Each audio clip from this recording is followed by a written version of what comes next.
वो कहता है कि हमारे पास बहुत पैसा है, इतना पैसा कि गिनते गिनते थक जाओगे। वो ये भी कहता है कि हम ये पैसा अपने पास नहीं रखते, हम एलॉन मस्क और जकरबर्ग से ज्यादा मालदार हैं। ये बयान उस आतंकवादी का है जो पाकिस्तान में सेना के बिल में छपा है और फिर वहां से डींगे लंबी लंबी हाँक रहा है। कौन है ये बताएंगे।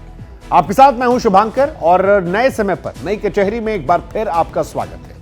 आज शो में दिल्ली ब्लास्ट के उन आतंकवादियों की बात करेंगे जिनके टेरर मॉड्यूलर कनेक्शन लगातार डिकोड हो रहा है। लेकिन क्या हमास कनेक्शन है? क्या देश में हमास जैसे हमले होने वाले? आज कचहरी में आपको बताएंगे। आज दिल्ली आतंकी हमले के उस जिहादी जूते की कहानी समझाएंगे जिसे ब्लास्ट का डेटोनेटर कहा जा रहा है। शू बॉम्ब की थ्योरी कहां से आई, किसके जूते से राज खुला, ये आपको दिखाएंगे। आज आपको ढाका की तस्वीर भी दिखाएंगे जो एक फैसले के बाद सुलगने लगा है। बांग्लादेश की पूर्व पीएम शेख हसीना को मौत की सजा सुनाई गई, लेकिन वो तो दिल्ली में है। हसीना ने इस फैसले पर क्या कहा, ढाका में कल क्या होगा, इसका ट्रेलर भी आपको दिखाएंगे। इसके साथ आज आपको पाकिस्तान भी ले चलेंगे जहां पर एक सूबे में 21 लोगों का कत्ल कर दिया गया। आरोप आर्मी पर लगा है और सवाल ये उठा है कि क्या असीम ताकत मिलते ही मुनीर बेलगाम हो गए। इस पर भी बात करेंगे, लेकिन सबसे पहले दिल्ली ब्लास्ट के आतंकी डॉक्टरों पर सबसे बड़ा खुलासा।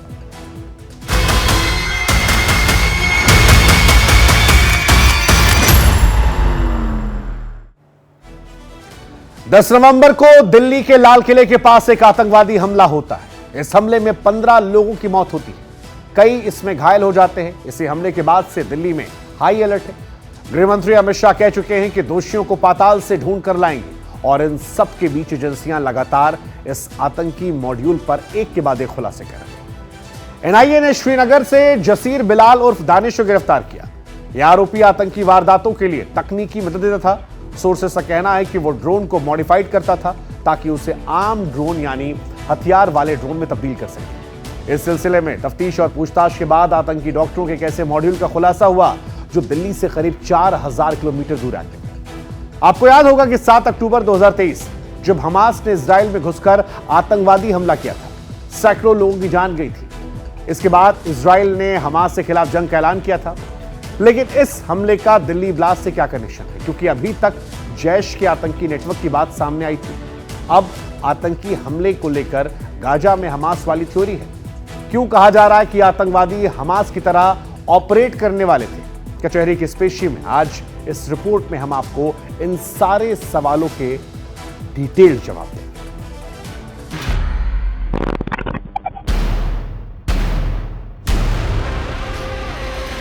आतंक के डॉक्टरों का ऑपरेशन हमास प्लान क्या था? क्या दिल्ली को गाजा की तरह सुलगाने की तैयारी थी?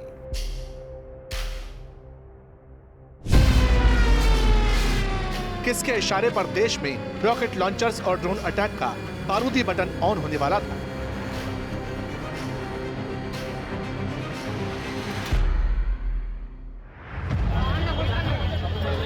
आपके टीवी स्क्रीन पर इस वक्त 2 तस्वीरें हैं। एक तरफ इजराइल पर किया गया हमास का हमला था जिसमें 1200 से ज्यादा लोग मारे गए थे। आतंकी पैराशूट से आए थे, गोलियां चलाई थी, रॉकेट लॉन्चर दागे थे। तो दूसरी ओर दिल्ली में लाल किले के पास आतंकी हमला जिसमें कार को बम से उड़ा दिया गया। अब आप सोच रहे होंगे कि इन दोनों तस्वीरों को एक साथ क्यों दिखाया जा रहा है? तो जवाब डॉक्टर टेरर यानी व्हाइट कोट वाले आतंकी मॉड्यूल की हमास वाली सोच और अप्रोच। दरअसल आतंकी हमले की जांच कर रही एनआईए को आरोपियों से पूछताछ में होश उड़ाने वाली जानकारी पता चली है। सोर्सेस के मुताबिक एनआईए की टीम ने जसीर बिलाल उर्फ दानिश से पूछताछ की। इसी पूछताछ में पता चला कि आतंक के डॉक्टरों का ये ग्रुप हमास की तर्ज पर ड्रोन और छोटे रॉकेट्स बनाकर भारत में बड़े हमले की प्लानिंग कर रहा था। जांच में सामने आया है कि आतंकवादी लगातार ऐसे ड्रोन तैयार करने की कोशिश में लगे हुए थे जिन्हें मॉडिफाई करके हथियार की तरह इस्तेमाल किया जा सके, यानी आर्म ड्रोन्स। ड्रोन में कैमरा और बैटरी के साथ छोटे बम लगाने की तैयारी थी, लेकिन इससे पहले ही मॉड्यूल पकड़ा गया। एनआईए ने घाटी में जिस दानिश को पकड़ा वो इसी तरह के ड्रोन बम बनाने में माहिर था, एक्सपर्ट था। प्लान यह था कि ड्रोन को किसी भीड़ भाड़ वाली जगह या फिर सैन्य ठिकाने पर उड़ाकर टारगेटेड ब्लास्ट किया जा सके। जो लोग मिडिल ईस्ट के संघर्षों को फॉलो करते हैं उन्हें यह मालूम होगा कि सीरिया, गजा और अफगानिस्तान जैसे इलाकों में हमास और दूसरे संगठनों की तरफ से ड्रोन अटैक्स किए जा चुके हैं। बाकायदा अलग यूनिट होती है सोर्सेस के मुताबिक उसी मॉड्यूल को दिल्ली में कट कॉपी पेस्ट करने की कोशिश हो रही थी। दिल्ली के लाल किले में हुए ब्लास्ट के मामले में एनआईए ने बड़ी कार्रवाई करते हुए अनंतनाग से जासिर बिलाल वानी को गिरफ्तार कर लिया है। एनआईए के मुताबिक जासिर हमास की तर्ज पर भारत में हमले करने की फिराक में था और वो लगातार ड्रोन को मॉडिफाई करके उनमें हथियार या गोला बारूद लगाने की कोशिश कर रहा था। इसके साथ ही वो एक रॉकेट लॉन्चर भी तैयार करने की कोशिश कर रहा था। जासिर पहले से पकड़े गए डॉक्टर आदिल अहमद का पड़ोसी है और लगातार आदिल और उमर के संपर्क में था। एनआईए के मुताबिक जासिर दिल्ली में जो लाल किले में ब्लास्ट हुआ है उस ब्लास्ट के मामले में शुरुआत से लेकर ब्लास्ट होने तक लगातार पूरी कॉन्स्पिरेसी में शामिल था और लगातार इस मामले में पहले से पकड़े गए आतंकियों के संपर्क में था। अब इन तस्वीरों पर एक बार फिर से गौर कीजिए। एक तरफ आपको हमास के हथियार दिखेंगे जिसमें ड्रोन से लेकर गोला बारूद और रॉकेट लॉन्चर्स तक शामिल है, तो वहीं दूसरी तरफ लाल किले के पास का वो स्पॉट जहां आतंकी डॉक्टर्स ने कार को ब्लास्ट से उड़ा दिया। दरअसल हमास के पास जुआरी नाम का सुसाइड ड्रोन है। इन्हीं ड्रोन को हथियार के तौर पर इजराइल पर हमले के लिए इस्तेमाल किया गया था। हमास की तरफ से ड्रोन ऑपरेशन रूम भी बनाए गए थे। कुछ रिपोर्ट तो ये भी कहती हैं कि इन्हें वॉरफेयर के नए मॉडल के तौर पर तैयार किया गया था और अब इसी मॉडल को आतंक के डॉक्टर दिल्ली समेत देश के दूसरे शहरों में इस्तेमाल करने की फिराक में थे। लगातार जो जासिर है उससे पूछताछ चल रही है। एनआईए की टीम जासिर को लेकर दिल्ली पहुंच गई है और यहां उसे कल पटियाला हाउस कोर्ट में पेश किया जाएगा। तो अपने आप में ये बहुत बड़ी गिरफ्तारी, क्योंकि जो जासिर है वो टेक्निकल रूप से बहुत स्ट्रांग है और ड्रोन को मॉडिफाई करके उसमें विस्फोटक लगाकर या बम लगाकर हमला करने की फिराक में था और दूसरा रॉकेट लॉन्चर भी ये तैयार कर रहा था। ये भी बड़ी जानकारी निकलकर सामने आई है। हालांकि जब से डॉक्टरों की साजिश बेनकाब हुई तभी से कई खुलासे हो रहे हैं, लेकिन दूसरी तरफ वो अपने हैंडलर्स यानी पाकिस्तान में बैठे आतंकवादियों से भी संपर्क में थे। आगे कुछ भी बताने से पहले इस ऑडियो टेप को सुन लीजिए। दरअसल जैश के चीफ मोस्ट वांटेड आतंकवादी मसूद अजहर दिल्ली धमाकों के बाद सबसे नया ऑडियो टेप जारी किया। वो आतंकी कहता पैसे की चिंता नहीं, पैसा बहुत है, बस जिहादी फैक्ट्री चलती है। अपने ऑडियो टेप में दुनिया के सबसे अमीर आदमी एलॉन मस्क का भी नाम लेता है, उससे खुद को कंपेयर करता है। खरीदने के लिए पैसे कम नहीं पड़ते, अल्हम्दुलिल्लाह। हमें गन खरीदने के लिए पैसे कम नहीं पड़ते, हमें अरबी घोड़े खरीदने के लिए पैसे कम नहीं पड़ते, हमें अरबी घोड़े खरीदने के लिए पैसे कम नहीं पड़ते। इतना पैसा है, इतना पैसा है तुम गिन नहीं सकते। इतना पैसा है, इतना पैसा है तुम गिन नहीं सकते। अपने पास नहीं रखते, गुम ना हो जाए, चोरी ना हो जाए, मालिक के पास रखे हुए हैं, जरूरत की वक्त उठा के ले आते हैं। जितने इल्जाम लगाने हैं लगा लो। दुनिया में एलोन मस्क से ज्यादा मालदार मैं हूँ, एलोन मस्क से ज्यादा मालदार मैं हूँ और मार्क जुकरबर्ग से ज्यादा मालदार मैं हूँ, मार्क जुकरबर्ग से ज्यादा मालदार मैं हूँ। दुनिया का सबसे अरबपति आदमी मैं हूँ, दुनिया का सबसे अरबपति आदमी मैं हूँ।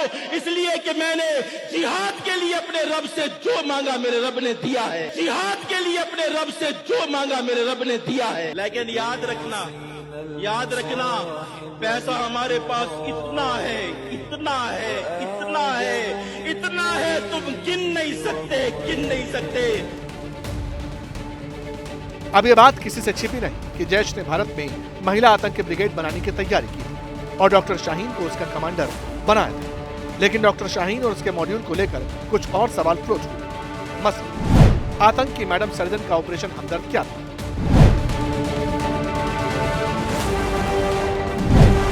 मैडम एक्स और मैडम जेड से आतंक के डॉक्टरों को क्या ऑर्डर मिल रहे थे?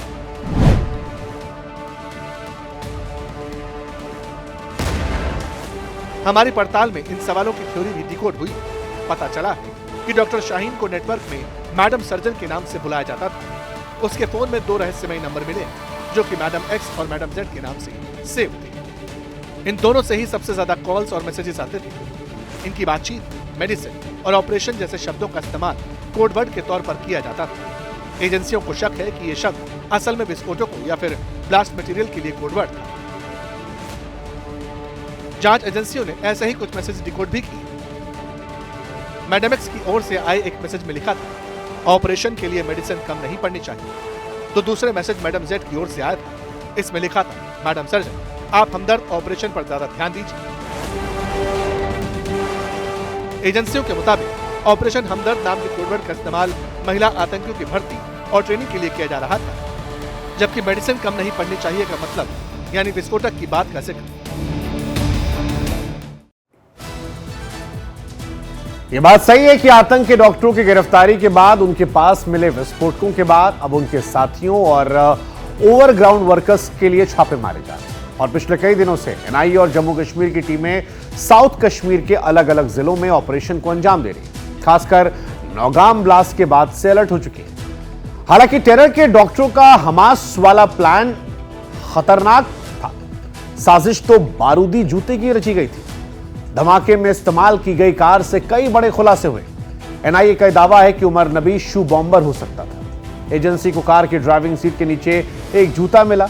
इस जूते में एक मेटल जैसा सब्सटेंस मिला, जिससे ब्लास्ट को अंजाम दिया गया। इतना ही नहीं, कार से टीएटीपी विस्फोटक, जिसे मदर ऑफ शैतान कहा जाता है, उसके भी सबूत मिले। अब सवाल है कि क्या दिल्ली में एक साथ कई शू बॉम्बर एक्टिव थे?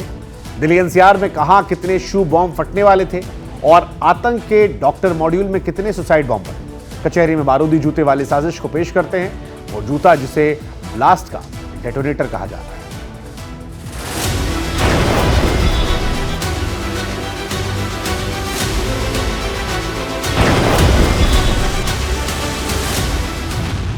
दिल्ली में एक साथ कितने बारूदी जूते फटने वाले थे? कि जो आतंकी उमर मोहम्मद था, जो I-20 कार को चला रहा था, वो शू बॉम्बर हो सकता है। टेरर की कितनी कार में कितने शू बम फिट हो चुके थे? I-20 गाड़ी है। गाड़ी की ड्राइविंग सीट के नीचे से पुलिस ने एक जूता बरामद किया है। इस जूते में कुछ मेटल है और उसके अलावा टीएटीपी जो विस्फोटक होता है, वो भी वहां पर पाया गया है। व्हाइट कॉलर मॉड्यूल के सुसाइड बॉम्बर के शू बम की केमिस्ट्री क्या है? बॉम्ब का जो कंट्रोल होता है, जो रिमोट कंट्रोल होता है, वो जूते के अंदर होता है।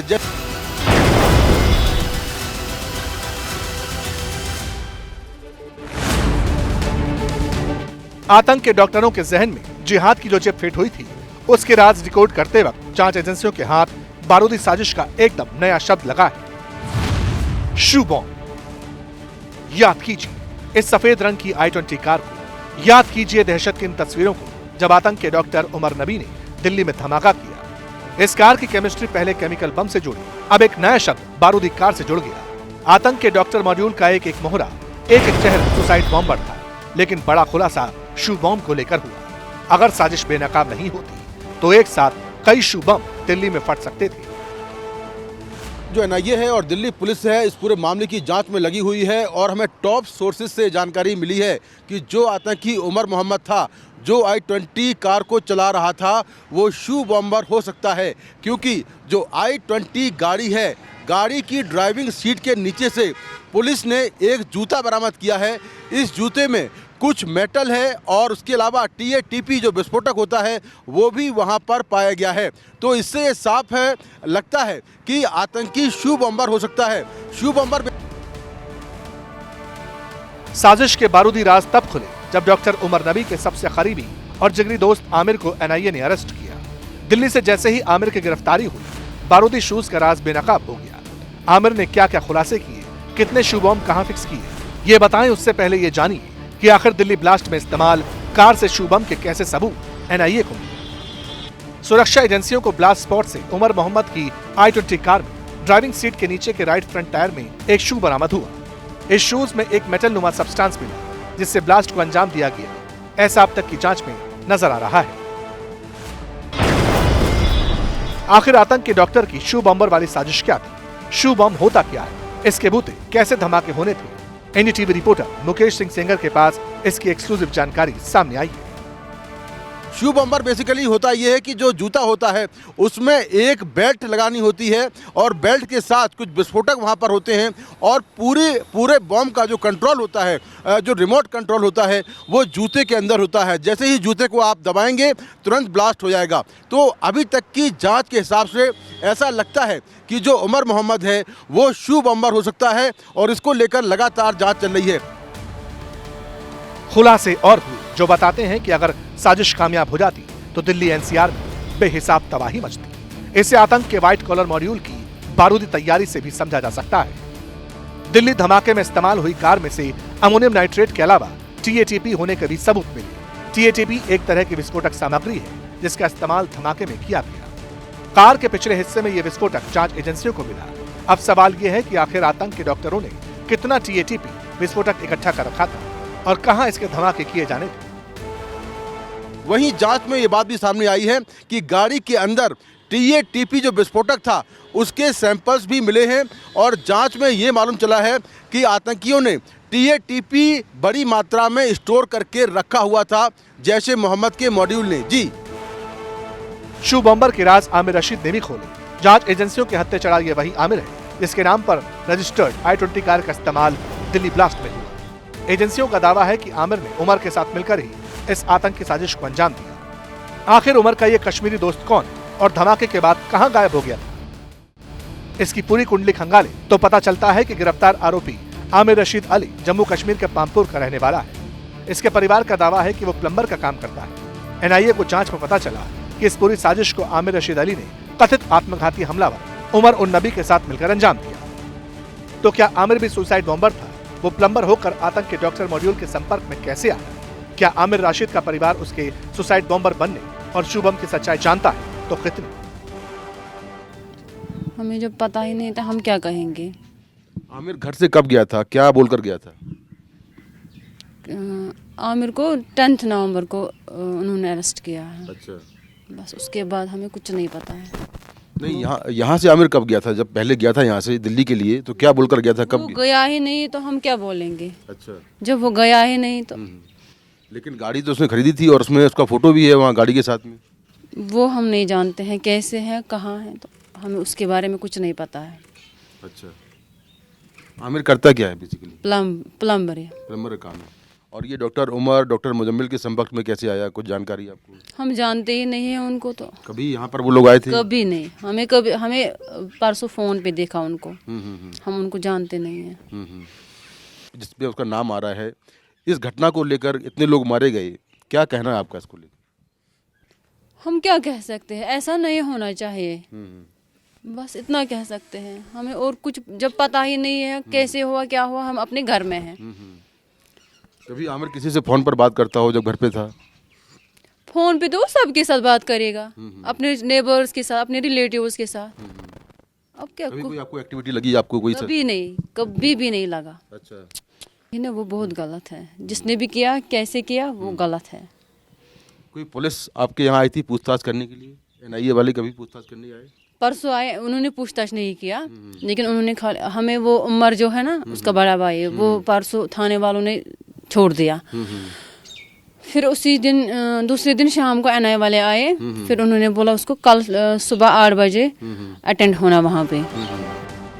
आपको बता दें कि सुसाइड बॉम्बर उमर नबी पुलवामा का रहने वाला था और हरियाणा के फरीदाबाद में अल फला यूनिवर्सिटी में जनरल मेडिसिन विभाग में असिस्टेंट प्रोफेसर था। आमिर का परिवार कहता है कि वो कभी दिल्ली नहीं गया, लेकिन एनआईए के मुताबिक उमर का सहयोगी आमिर खास मकसद से दिल्ली आया था ताकि धमाके के लिए कार खरीदी जा सके और यही कार बाद में vehicle born improvised explosive device यानी BBIED में तब्दील कर दी गई। आमिर राशिद अली के साथ साथ उसका परिवार भी जांच के दायरे में है। जम्मू कश्मीर पुलिस और एनआईए ने आमिर के भाई उमर राशिद को भी डिटेन किया हुआ है और उससे लगातार पूछताछ की जा रही है। पुलिस पता लगा रही है कि आखिर ये लोग जैश ए मोहम्मद के मॉड्यूल के संपर्क में कैसे आए। एनआईए की जांच लगातार आगे बढ़ रही है। दिल्ली, जम्मू और यूपी पुलिस ज्वाइंट ऑपरेशन चलाकर साजिश की जड़ें खंगाल रही है। रडार पर और भी कई संदिग्ध हैं। फंडिंग तक के सोर्स जो है खंगाले जा रहे हैं। मास्टरमाइंड की पहचान करने पर फोकस किया जा रहा है। उधर जांच एजेंसियां अब तक 73 गवाहों और घायलों के बयान दर्ज कर चुकी हैं। कई तकनीकी और डिजिटल सबूत मिले हैं। बारूदी साजिश के कई अभी भी सवाल जो हैं वो उलझे हुए हैं। सवाल इसलिए भी है क्योंकि उमर मोहम्मद डॉक्टरों के ऐसे कट्टरपंथी ग्रुप का हिस्सा था जो मैसेजिंग ऐप टेलीग्राम पर एक दूसरे को मैसेज करते थे। वैसे राज तो उमर के उस ऑपरेशन 43 के भी खंगाले जा रहे हैं, जिसका आगाज 28 अक्टूबर चला था। 28 अक्टूबर को उमर अल फला यूनिवर्सिटी में धमाके वाली कार को लेकर दाखिल होता है और इसके बाद 10 अक्टूबर तक 23 सीसीटीवी कैमरों में उमर की मूवमेंट दिखाई पड़ती है। जिन आतंकियों को पकड़ा गया है वो एक दूसरे के साथ कम्युनिकेट करते थे टेलीग्राम चैनल से। अब ये Telegram channel end to end encrypted है। इतना ही नहीं, ये कोड वर्ड में बातचीत करते थे। इसका अंदाजा आप लगा लीजिए कि जो डॉक्टर शाहीन है, जिसके 3 पासपोर्ट मिले हैं, जिसके 7 अकाउंट मिले हैं अलग अलग बैंकों में लखनऊ और कानपुर में, यानी कि इंटेलिजेंस एजेंसीज को घुमाने के लिए ये तरह तरह के काम करते थे।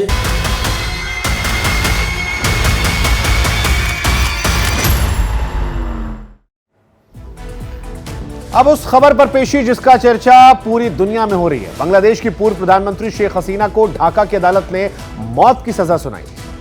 इस अदालत ने शेख हसीना को क्राइम अगेंस्ट ह्यूमैनिटी यानी मानवता के खिलाफ अपराध का दोषी माना है। सोमवार को बांग्लादेश के इंटरनेशनल क्राइम ट्रिब्यूनल यानी आईसीटी ने हसीना को फांसी की सजा सुनाई। इस फैसले से भारत से लेकर अमेरिका तक हलचल है। भारत सरकार इस मामले पर नजर रखी हुई है। विदेश मंत्रालय ने कहा है कि सभी हितधारकों से बातचीत की जाएगी। भारत बांग्लादेश के लोगों के साथ खड़ा है, जिसमें वहां शांति, लोकतंत्र, समावेशिता और स्थिरता शामिल है। विदेश मंत्रालय ने कहा कि हम इस दिशा में सभी हितधारकों के साथ हमेशा रचनात्मक रूप से जुड़े रहेंगे। वैसे जिस दिन अदालत ने फैसला दिया था उस दिन पूरा कमरा भरा था और जैसे ही फांसी की सजा का ऐलान हुआ, हैरानी हुई कि वहां तालियां बज रही थी, लोग तालियां पीट रहे थे। इन सब के बीच शेख हसीना को लेकर जब फैसला आया तो ढाका में कट्टरपंथी सड़कों पर आए। बुलडोजर लेकर शेख हसीना घर पहुंचे, तोड़फोड़ करने की कोशिश की। हालांकि वहां पुलिस मौजूद थी। आपको बता दें, शेख हसीना अपनी बहन के साथ पिछले साल ढाका छोड़कर भारत आई और तभी से दिल्ली के एक सेफ हाउस में रह रही है। वैसे इस फैसले का असर हिंदुस्तान पर भी हो सकता है क्योंकि हसीना को भारत का हमदर्द माना जाता है। दूसरी तरफ यूनिस सरकार पाकिस्तान की सरकार करीबी है। कुछ दिन पहले यूनिस ने पाकिस्तानी जनरल को कथित तौर पर ग्रेटर बांग्लादेश का नक्शा दिखाया था। तो क्या पाकिस्तान के दबाव में ढाका फैसले ले रहा है? क्या पाकिस्तान ही ढाका की यूनिस वाली सरकार को पर्दे के पीछे से चला रहा? क्या शेख हसीना पर 3 महीने वाला ट्रायल और फैसला इस्लामाबाद के ऑर्डर के बाद एग्जीक्यूट हुआ? कई सारे सवाल जो बांग्लादेश का मुस्तकबिल तय करेंगे।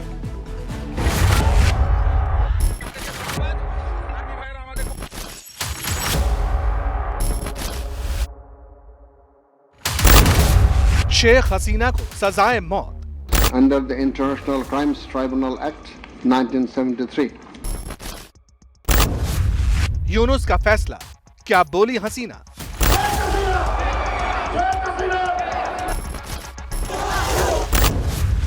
कट्टर ब्रिगेड बनाम अवामी लीग, ढाका में कोहराम मचेगा।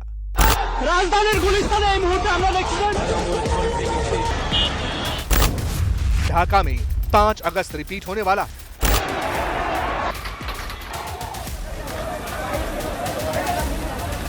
पाकिस्तान की साजिशों का शिकार हुआ बांग्लादेश पतन पथ पर आगे बढ़ चुका है। पाकिस्तान की आईएसआई जहां घुसपैठ कर चुकी है, वहां अस्थिरता के संकेत इन तस्वीरों से मिलने लगे।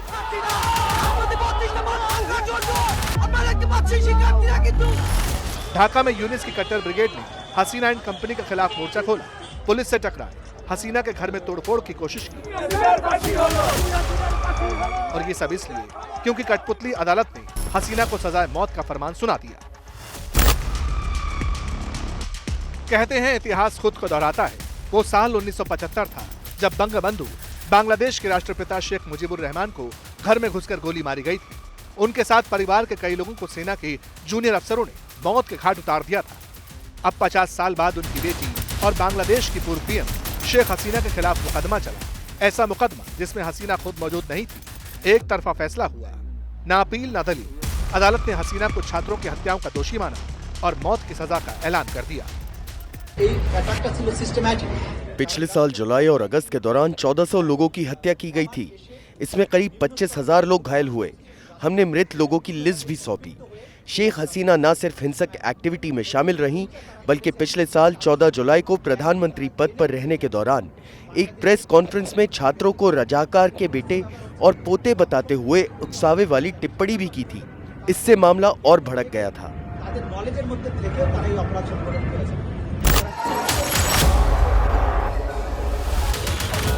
सोचिए, जिस अदालत में यह फैसला पढ़ा गया, जहां शेख हसीना को जल्लाद के हाथों फांसी देने की सजा पर तालियां पीटी गई। साल 2010 में इसी इंटरनेशनल क्राइम्स ट्रिब्यूनल का गठन खुद शेख हसीना की सरकार के निर्देश पर हुआ था, वो भी इसलिए ताकि 1971 में पाकिस्तान प्रायोजित जो नरसंहार किया गया था, उसके गुनहगारों का हिसाब हो सके। बांग्लादेश की इतिहास में इतना काला दिन, इतना बुरा दिन और नहीं आया। बांग्लादेश की 18 करोड़ जनता है। 18 crore peoples are rowing now, they are crying.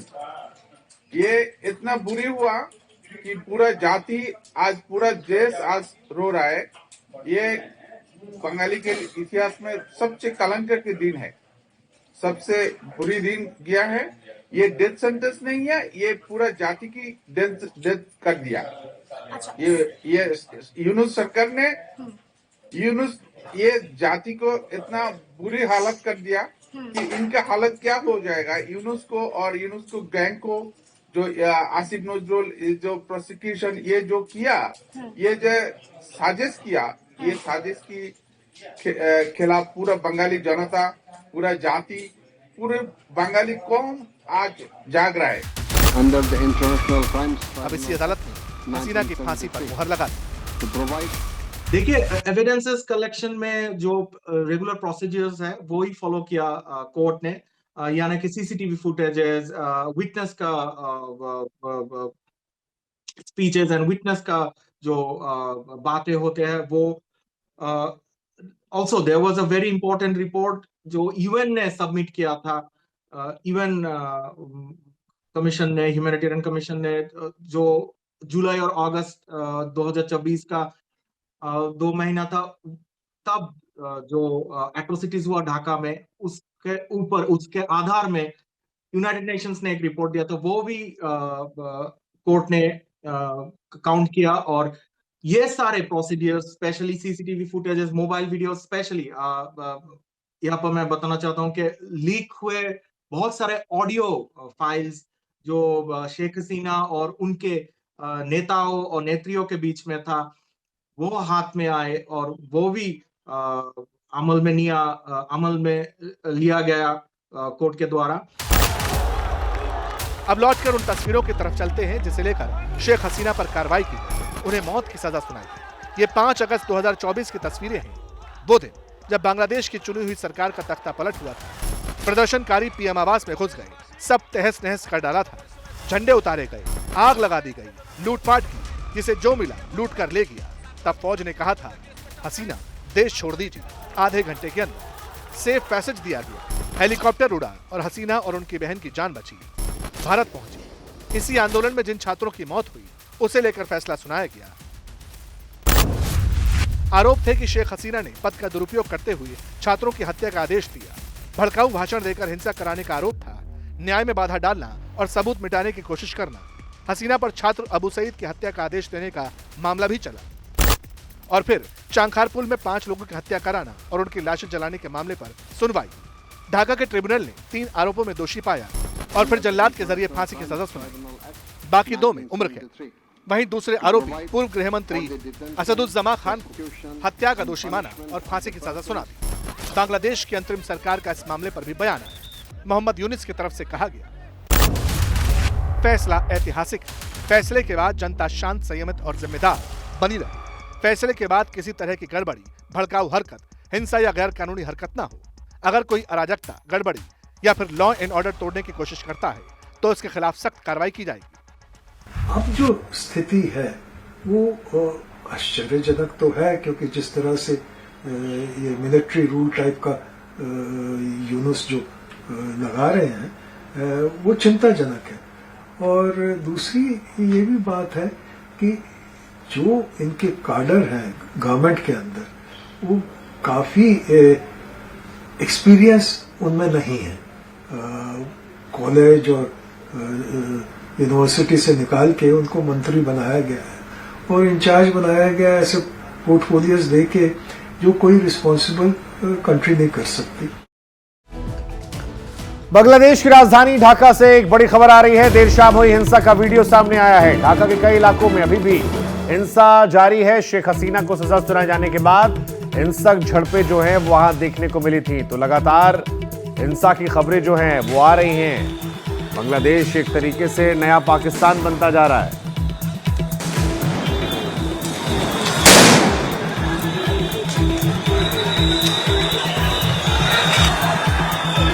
আজকের মতো আপনাদের রিকোয়েস্ট করে অনুরোধ করছি